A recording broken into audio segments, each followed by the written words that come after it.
I'm Dudley, I'm an addict. Hello, everybody. I waited for this for a long time. I was given a medal on the 5th of August this year, and I've been clean for VIII years. That's a lot of years.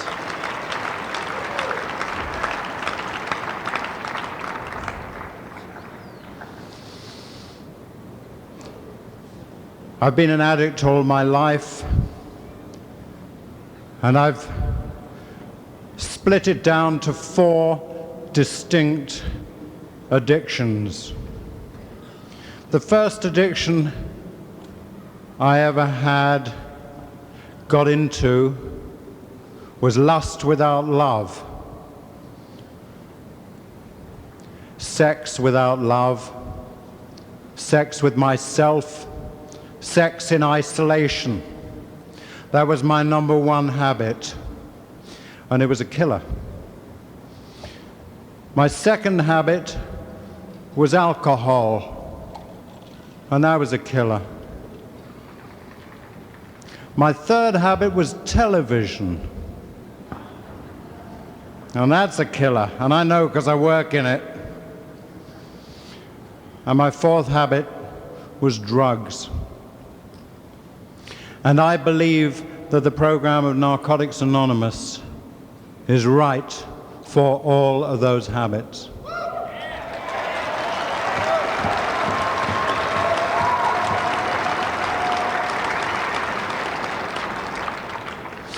I come from a family that was disrupted by my mother's alcoholism, my father's workaholism, the war in England. I'm 54 years old. I was 6 years old when the war started, but in our household it had started in 1937 instead of 1939.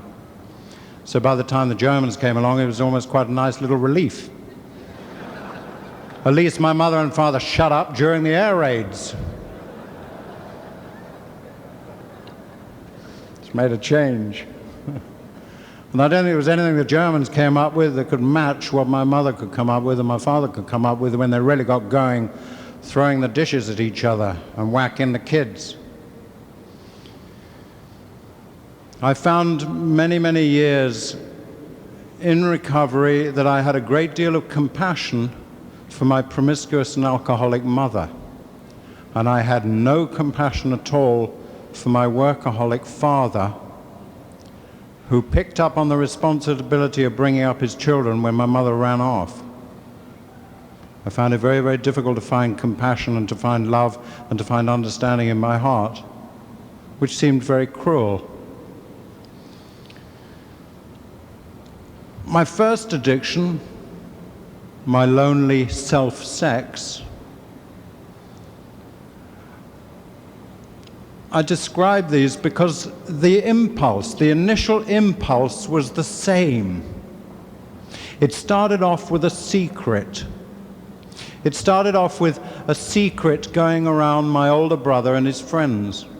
My older brother was a bit like a large truck, like a garbage truck in a narrow lane, and I was behind it in what I thought was a mean little Porsche, trying to honk and hoot and rev the engine and get round him.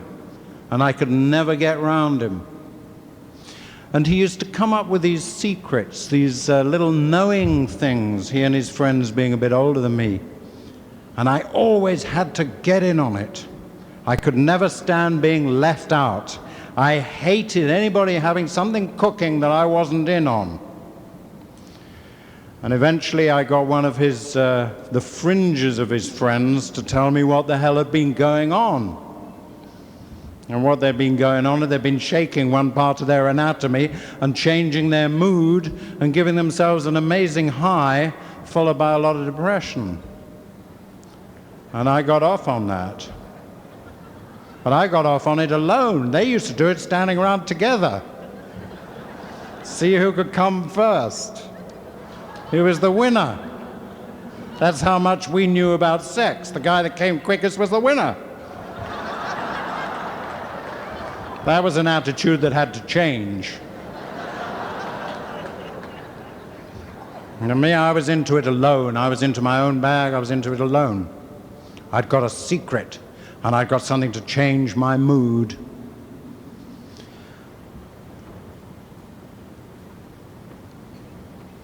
My second habit, booze,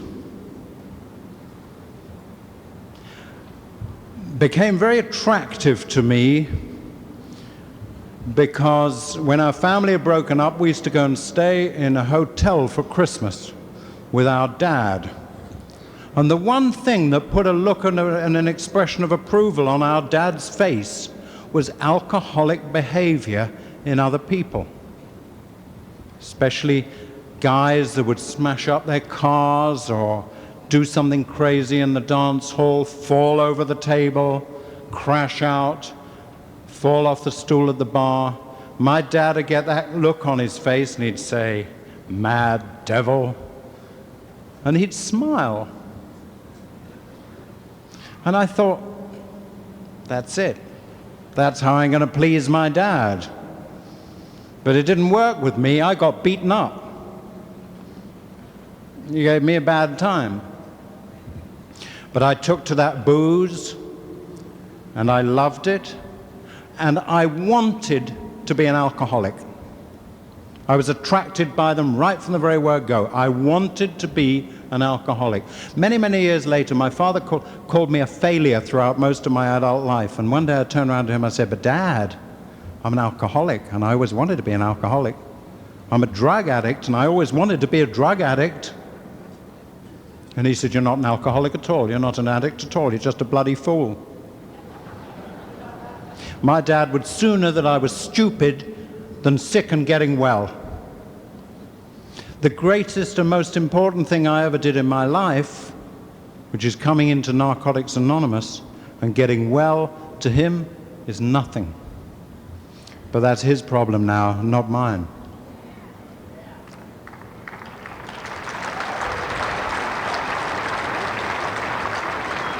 The day that I found booze worked for me was exactly the same as the day I found shaking my, what do you call it? My dick. In England we call it willy, but I'm here to translate and to help you guys to understand.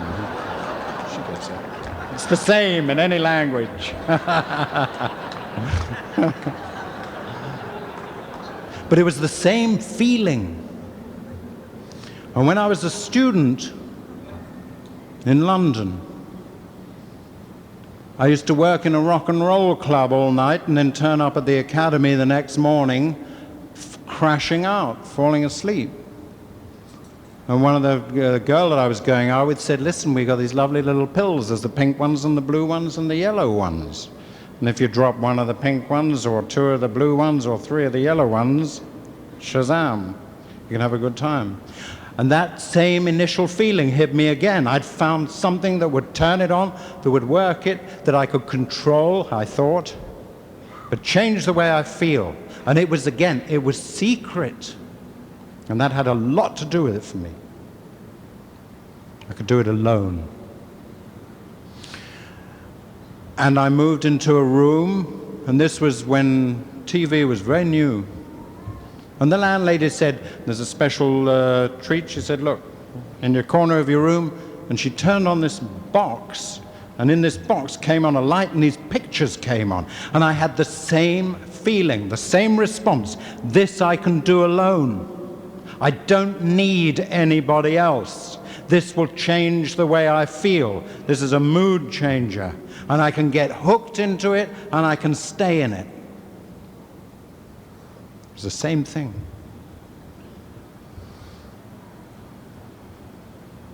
I married an American alcoholic in 1962. I reckon she was about 3 years further down the toilet than I was. And I was a willing pupil. I learned fast. And it was a very, very rough ride indeed. I didn't know how naive I was, but I wanted what she had, and I got it. And we had a son, and one day I was in a show, and I couldn't learn the words in the show, and it was a very important show for me at home, and I couldn't learn it, and I resented everybody else connected with the show. I resented the writer, I resented the director, the other actors, I resented the designer, I resented everybody. So I took a load of Tuinol tablets, and instead of opening in the show, I opened the next day in hospital. I couldn't face it. And what came to horrify me in recovery about that was that not once during the whole of that process did I even remember that I had a son. There was a measure of the selfishness that I was into. It never occurred to me that through this selfish act I was robbing a son of his father. I didn't think about that until 13 years later in recovery. Everything I did in public at this time. Everything damaging I did in public. I was given every opportunity in my career in England. I was given it on a plate, and every time I was handed it, I turned around and I kicked the people that handed it to me. I carried resentments brilliantly. I was the man that could stand in a crowded room full of shouting people and make one cutting remark that would cut like a snake right the way across the action and hit home. I scored a lot of deadly points like a laser. I told so many people to fuck off that they did, eventually, and I was out in the cold. I joined the other fellowship. Guess which one? And they were very kind to me for 13 years. I carried on using for 13 years in the other fellowship. I became the secretary of a meeting for 2 years, and it became a very small meeting. And nobody ever said anything. And on my 13th year of what I used to call my recovery, God decided he'd had enough. And he picked me up and he dropped me into an American movie for Universal Studios being shot in the West Indies, home of various substances of a mind-altering nature, with accompanying music. And I arrived in this paradise of a place called Antigua. And even I could not bring my then common-law wife and 2 babies to this paradise. So I rented a little house and I called them up and I said, bring the babies. I said, and bring the next door neighbor and their babies as well, so that I could sit out in the stoop and get stoned, and if there was any hassle with the kids, I'd say, look, there's 2 of you bitches, can't you handle it? And everybody was saying, what a generous guy this Dudley is, bringing the next door neighbor and their kids hundreds of miles to the Caribbean. What a generous man, how kind. And I basked in that. There's nothing to do with that at all. I had my own life and I didn't want anything to interfere with it. My television, I used to sit and watch these really boring political documentaries so that I could say, please don't bother me with children that are dying. I'm looking after the world. Please. And this was crap.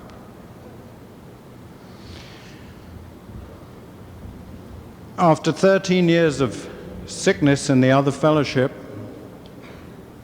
there I was in Antigua with more drugs than I'd ever had in my life, going to one meeting or the other fellowship a week to keep it respectable, telling everybody in the movie what I was doing, just in case they didn't know, so they'd think that I was a nice, healthy man. As long as I wasn't drunk in public, as long as I wasn't drunk in and around my business, I thought I was okay. The fact that I was turning up on the set tripping on acid, I'm telling you. I did a cowboy film in Madrid years ago, and the director came up and he said, and I was sitting on this stagecoach playing a deaf mute, thank God, because I didn't have to remember anything. And I'm sitting there and it's the hot sun and I'm tripping. And the director said, right, Dudley, he said, when I say action, I want you to take your double-barrel shotgun and fire one shot between the two horses' heads towards the door. And as you swing round, fire another shot towards the church. Swing round, put the rifle in the holster, climb down, pull out your two guns, give it two as you run across towards the church, two more to the other corner, two more to that corner of the square, and two more towards the camera.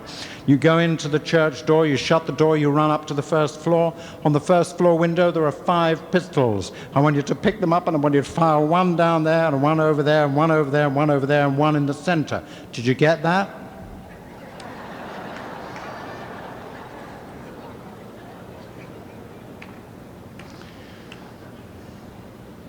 And in my trip, I said to myself, hook on to this guy. Just hook on, a couple of grappling irons. So I said, not quite. Would you say it again? He told me the whole thing again. They said action, and I went tung tung tung tung tung tang tang ting ting tung tung, zoom zoom zoom up the chart, bang bang bang bang bang, cut it, print it. It was fine. But I don't remember it. Luckily, nobody remembers the movie. It was a stinker. But here I was in the West Indies, having the worst time I've ever had in my life, because underneath all my good-natured exterior, underneath all my supposed kindness, was a deep, trembling rage, which expressed itself in little bursts of anger, little bursts of irritation. I was very good at breaking the spirit of whatever old lady I was with by tooting and sighing, by dragging around like a weight. I would break her spirit.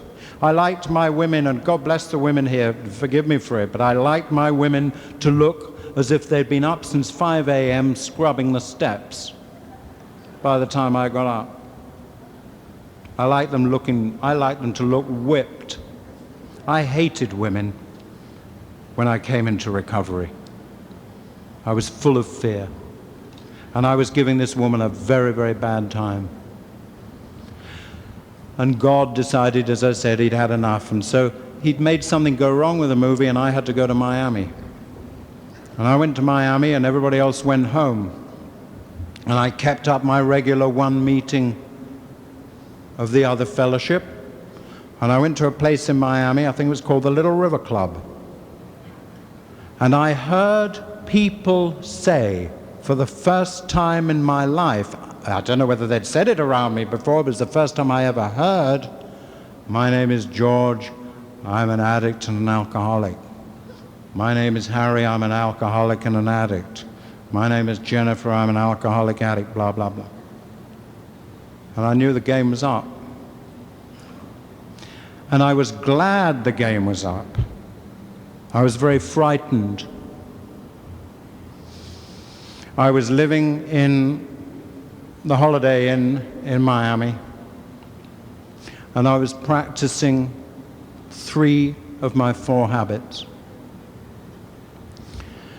I had an all-night TV. I had been working my dick so hard that it was torn. This was what I used to call love. It was torn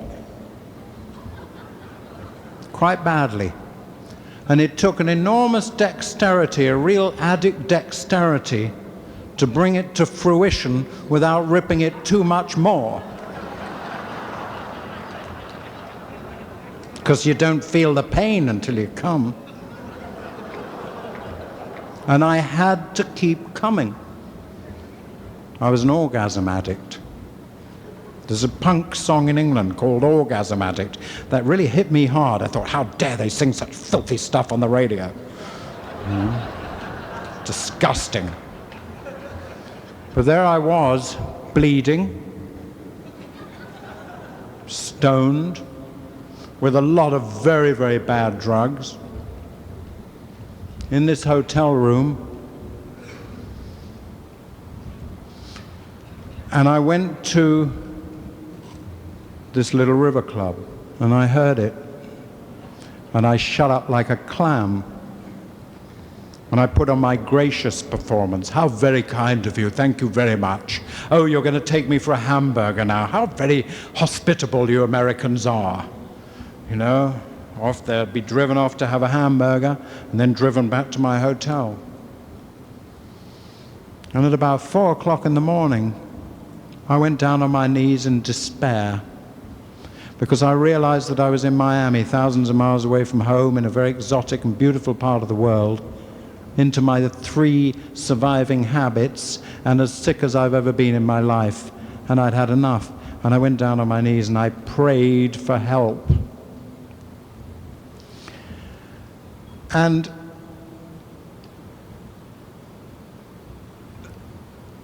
downstairs in the pool bar, and I don't remember what time this was, but there was an actor on the movie trying to get, as we say in England, get his leg over the girl that worked behind the bar. He was trying to get his leg over, and she wasn't having it. And so he thought, if I ply her with a bit of gin, maybe the things will improve. So he kept inviting her to have a drink, and she said no. And eventually she said, look, I don't drink. I'm a member of another fellowship. Yeah. So he said, oh, there's a guy in room 246, whatever it was, who's like that. And that's how I got to be at the River Club, the little River Club. That's how I heard what I needed to hear for the first time. But it took me 2 more days, 2 more nights. The next night, a fellow rang up and he said, hi, Dudley, I met you at the meeting. Are you coming to a meeting the next day? Coming to a meeting tonight? And I had this big voice and this little voice, this tiny little voice, a bit like the transatlantic phone, you know, when you keep missing. Like 2 giant condoms, you know, you're talking to these 2 condoms that aren't quite getting in touch with you. There's a sort of missing all the time, and an echo. And my big voice said, I'm very sorry, I'm afraid I can't come to a meeting tonight.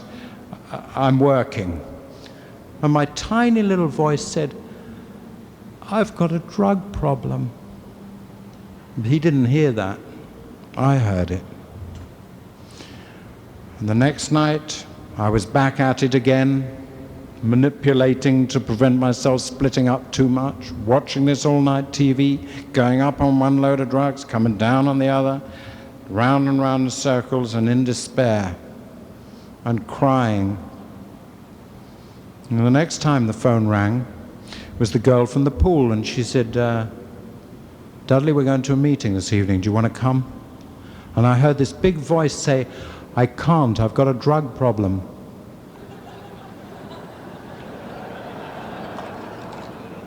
And she laughed too. She laughed. And she said, that's terrific. She said, can you get through the lobby?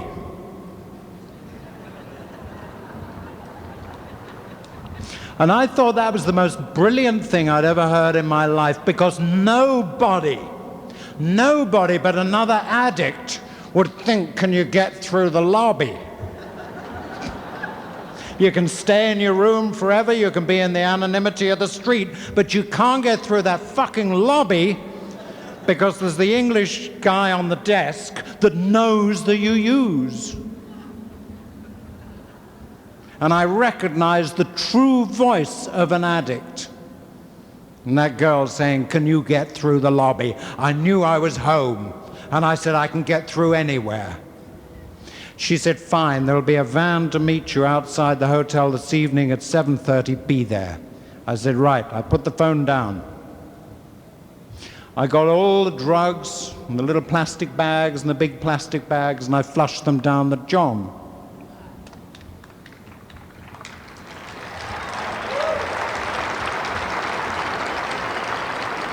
I didn't even think about it, which was a shame because I blocked the John and I'd got diarrhea.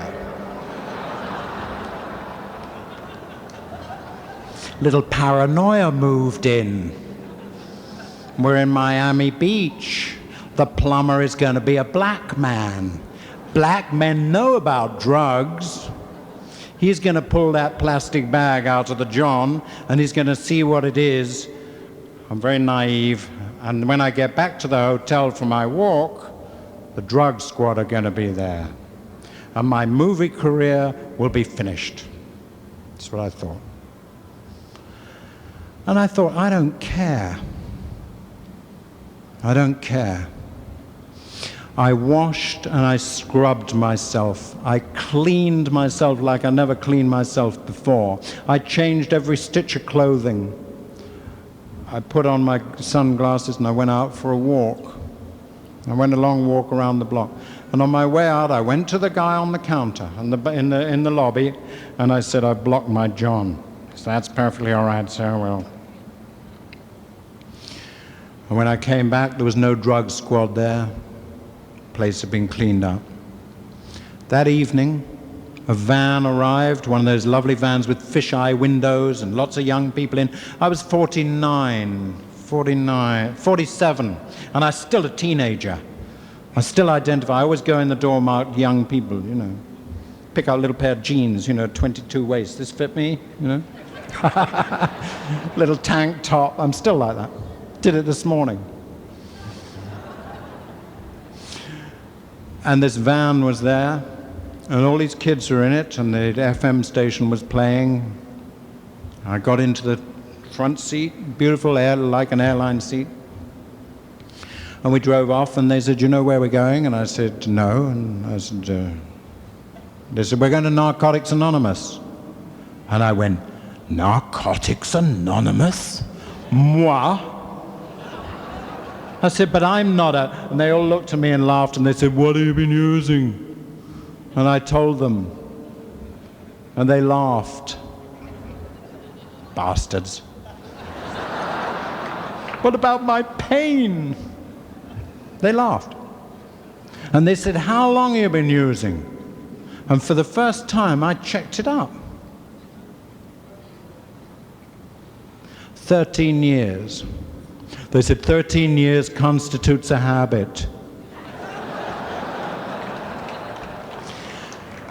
And I don't think I have ever been so proud in my life as when I was told that I qualify for membership of Narcotics Anonymous. And I mean that.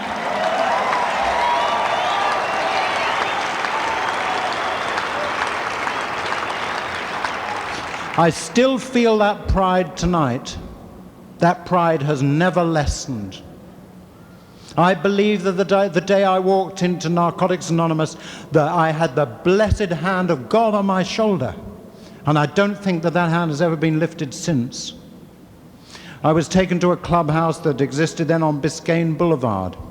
And I was taken into the arms of this fellowship. And I was enveloped in it, and I was hugged. I was hugged until I was blue. And I heard things in that first 10 minutes that live with me today. I heard love, not lust. Hugs, not drugs. People said to me, "Be careful what you pray for, you're liable to get it. If you pray for a rhinoceros, make sure your yard is big enough to contain a rhinoceros, because a rhinoceros is what you're liable to be delivered of." And I prayed for quite a few rhinoceroses in my time, and that's what I've got. They gave me a white poker chip. They said, "This is to show that you've been gambling with your life." The next day, when I went to buy a newspaper, I took out my money, and there was the white poker chip, and I burst into tears on the street. And the guy selling the newspaper looked at me a bit funny, and I didn't give a damn. I love it. Dear Dudley, the band is a little late. Please talk a little longer.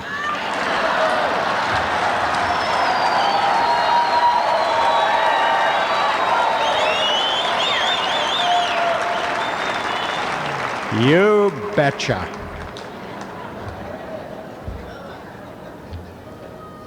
I couldn't believe Narcotics Anonymous. I couldn't believe that all the people that I've always wanted to know and always wanted to be friendly with were now my friends. The first thing that happened in early recovery was that I recognized that little figure that had been dancing in front of my nose for so many years as I tried to drink my way towards it, masturbate my way towards it, teleview my way towards it, drug my way towards this character, was me clean. This kind of nice, happy person was me clean. Not me successful, not me famous, not me rich, but me clean. People sometimes say, when you're talking to newcomers, go easy on the God bit. Well, I don't go heavy on the God bit, but I'm damned if I'm ever going to deny a newcomer any aspect of this recovery program.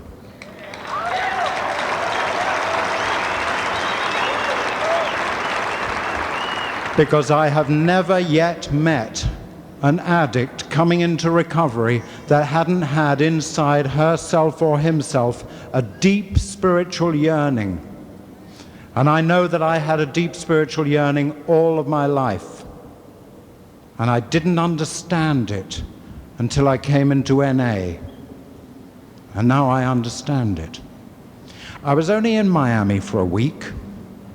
I love to think that I'm awkward enough to choose the drug capital of America to get clean in. Yeah? And at the end of the week, I had to go home. And I said, what am I going to do?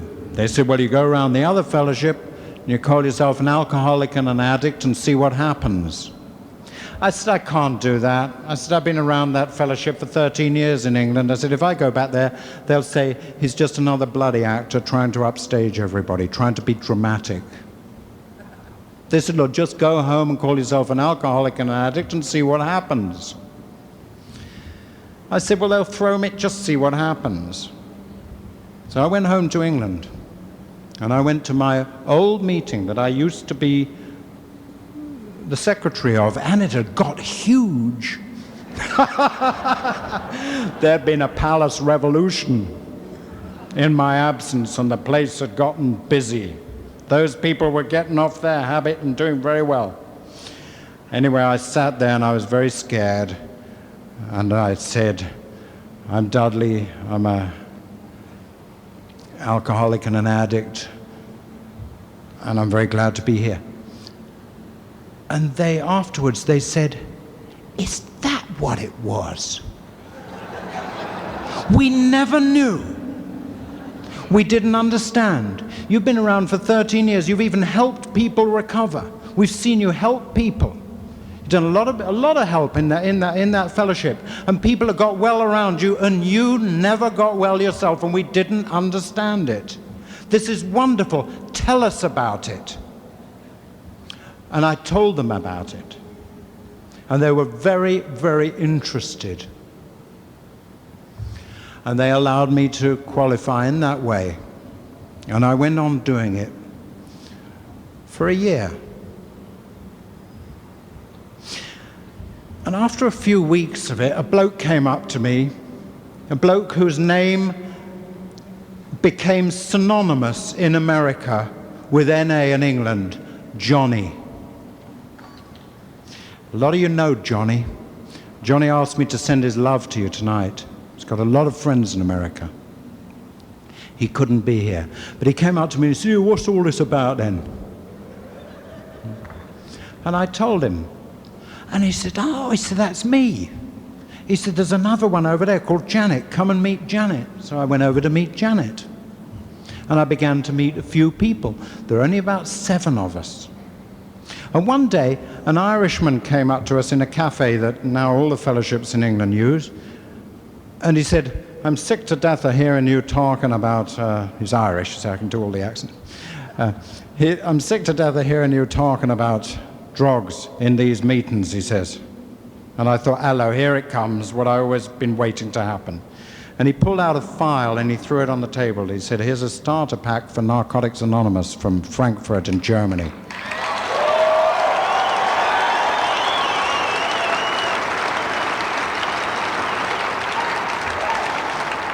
There's a room available on Thursday nights at 7:30. The rent is £2 a week, negotiable. Let's hear no more of it. So we 7 people were put in the most extraordinary position, and I believe one of the most privileged positions that can happen to an addict. We were put into a position of starting the Fellowship of Narcotics Anonymous in another country. And I was scared stiff, and I know the others were scared stiff. And it was about 4 o'clock in the morning that I suddenly woke up and I realized that this had happened exactly 1 year to the week that I'd become a member of Narcotics Anonymous in Miami, August the 5th, 1979. And NA started in London around August the 5th, 1980. It took a long time. A lot of the members of the other fellowship came to look at the freaks. And then they got bored and went back about their own business. We've always had the best looking girls.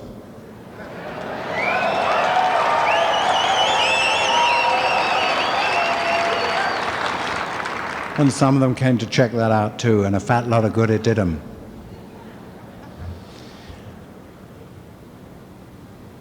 The first time I saw Narcotics Anonymous literature, it made me cry.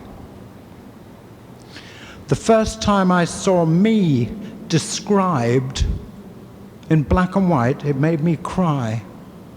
The first time I saw those darling words, we are not interested in what you used or how much or who your connections were. I was so filled with joy and with love that I cried, and I only cry through happiness these days. Because if we're not interested in what we used or how much or who our connections were, there's gonna be no more fucking upstaging.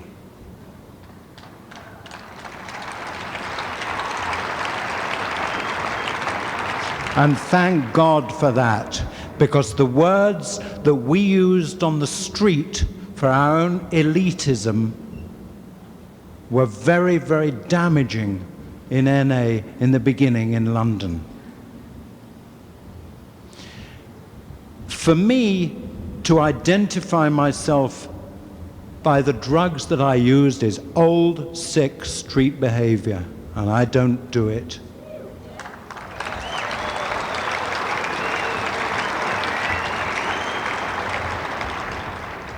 I don't like it. I have been upstaged or had to upstage other people all of my life. And here, I don't want to be any better or any worse than you guys. I think that one of the extraordinary experiences we had in London was that, in a way, the fellowship seems to behave like an addict. The fellowship grows in a way that an addict does. Our fellowship relapsed. It did. When we were very, very new, when we were very new in England, we had nobody coming in off the streets. Only Johnny and Janet and myself and a couple of others came in off the streets. The rest of them came from very high-class backgrounds, from very expensive treatment centers. And God bless them that they came, because without them we wouldn't have had a fellowship. But I didn't understand what the hell they were talking about, because they had this treatment center language, which isn't NA language. You know?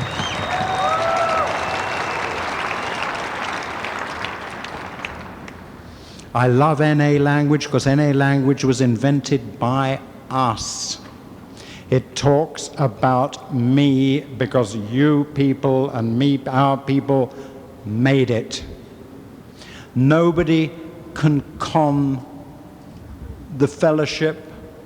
We can only con ourselves.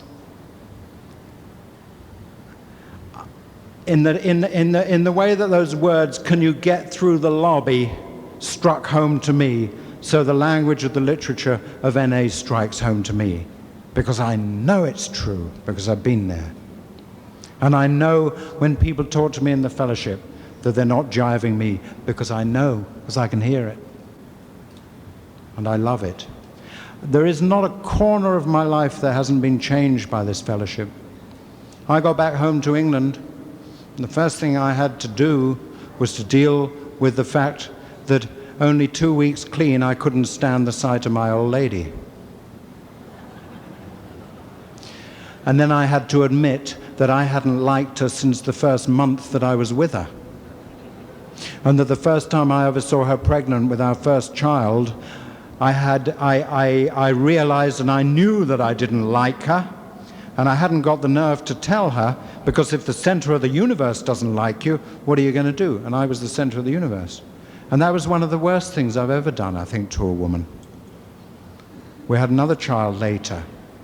And I have always charged through relationships, greedy, selfish, bullying, and blind. And I came into Narcotics Anonymous with no feelings. And I got back to England, and somebody in NA had told me in America, pray for feelings. And I prayed for feelings, and God looked down into his little basket, and he picked out a feeling, and he dropped it down in a big arrow right down to the middle of my skull on the cliffs in Cornwall in England, and it was called jealousy.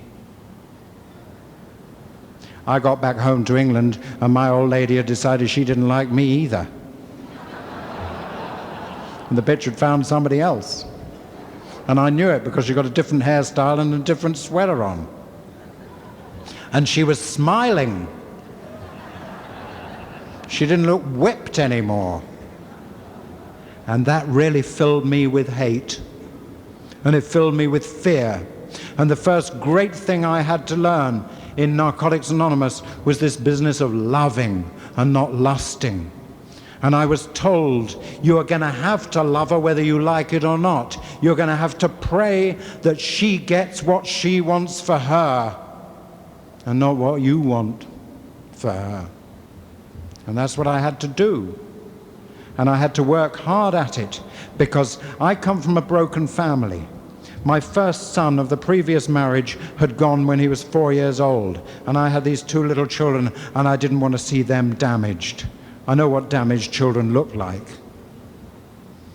And the first time in my life I worked really, really hard at a relationship, and I had to work at its being broken up with kindness and with care. And I went down on my knees and I prayed again and again and again for what she wanted for her. And I looked at the man that she'd fallen in love with, and I was able to be shown that that man was not the devil, but that man was a very gentle and kind and caring man. And I saw that she'd fallen in love with a decent and caring man that was going to care for her, a man who also loved my children, and that's very rare. And I began to admire him. We split up, we went our ways. We went as gently as we could. She went just a little way down the road at first with the kids. And a year later, I was the guest of honor at her wedding. And I sat there with one of our children on each knee. She walked down the aisle, in the registry office, and she was married. And I didn't have time. I had to go away, and I didn't go to the reception. But I'd been an honored guest at that wedding, and I got into the car and I drove away up the freeway into the sunlight. And I'll never forget it, because I began to sing. And I'm still a little insane. When I'm really very, very happy, I sing, "I'll Take You Home Again, Kathleen," in a very old-fashioned kind of mock tenor voice. And I knew I was happy because I was singing up the motorway, "I'll take you home again, Kathleen." And I suddenly realized that the reason I was happy was because for the first time in my life, I was a man. I'd never been a man before. I'd never loved before. I'd never had to love before. And I began to know what a man was. I thought a man was somebody that kicked his way through life and beat his way through life and fucked people, whether they wanted to be fucked or not. And God has shown me in the fellowship that a man is somebody who cares and loves. I didn't know what love was.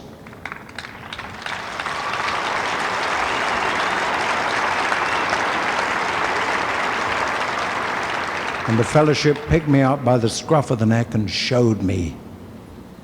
The first time I put my hand around a shivering, sweating, shaking newcomer, I was terrified, but I did it. My sponsor said, "Don't talk to people that you know when you go into meetings. This isn't a social night out. Find the person in the corner."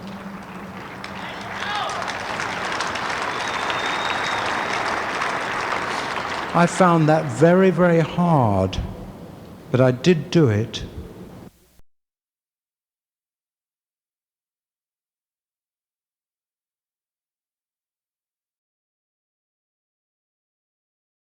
I was so scared to talk to people, I started cleaning up with a broom. Nobody ever talks to a guy that's sweeping up. If you're scared of talking, get behind the broom. And it works. And I began to get less scared. Began to do service, began to get involved. Then I got frightened again. In England now we've got, well, in London at any rate, we've got, I think, somebody will correct me, but it's about 75, 76 meetings a week of NA.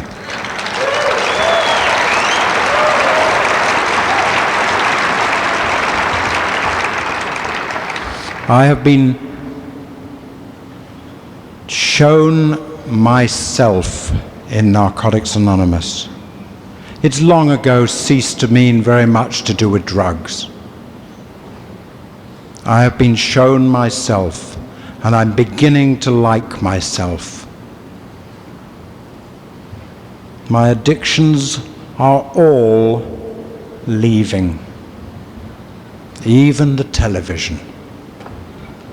I think that was one of the toughest. How are we doing? How are we doing for time? What time do you want to finish?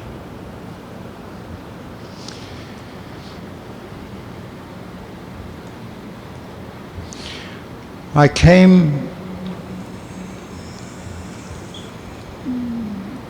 to this convention very privileged, and I'd like to thank you all for paying for my fare and my hotel. It's very kind of you.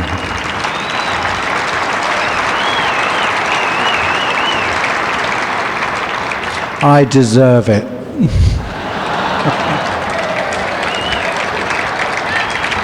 And you guys deserve the privilege. I love NA. I love recovering addicts. When I came in, I didn't love anybody. The hardest person that I've had to learn to love is myself. I still find it difficult, and I'm working on it. I don't want to go on anymore because it'll just get padding. And I don't think there's anybody in this room that doesn't recognize padding when she or he hears it. So I'd like to say thank you very much, and God bless all of you. Thank you.